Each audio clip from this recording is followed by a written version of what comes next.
Hi, welcome to the Collectible Show. My name's LaPedis, and this is a show all about collectibles, how to find them, how to take care of them.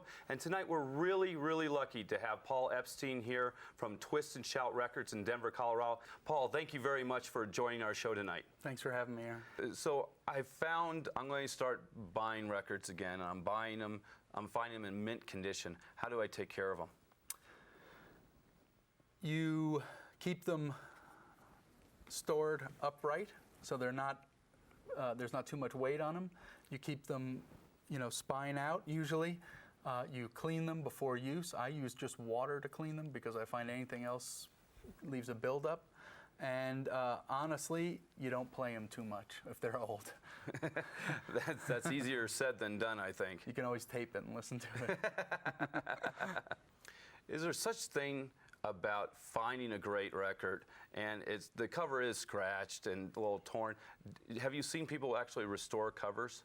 There's a lot of things. The record itself is almost impossible to fix. The cover, there are many things you can do to fix. There are some good glues. If the seams are split, you can glue them and you can't even tell that it was done. If there's a lot of ring wear and dirt on it, you can take a big pink eraser and carefully remove it. There's a lot of things that people can do to make their covers look better. The record itself, unfortunately, once it's ruined, it's ruined. So I got this great collection, and I'm trying to get the good records and weed out the old records that I don't like anymore. Do you see records actually are going up in value if they're taken care of? Some things still go up in value. It's amazing that after all these years and after the number of years that have passed that records have sort of fallen out of favor. There are many things, especially jazz from the 50s and 60s, I'm seeing has huge resale value because a lot of modern DJs like to sample it.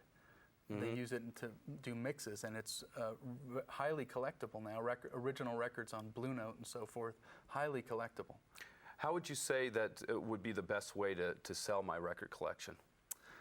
The best way in terms of ease on your back or in terms of making money? Probably, I want to make a little money. I want to at least break even because I got a chance to enjoy the music and everything like that. If you want to get the most out of your records, you're going to have to do it yourself. Sell them through an ad in the paper or through one of the publications like Goldmine magazine that is essentially an international marketplace for records. And this means opening your life and your house to the public, which I would advise anyone to think carefully about because it's a lot of work.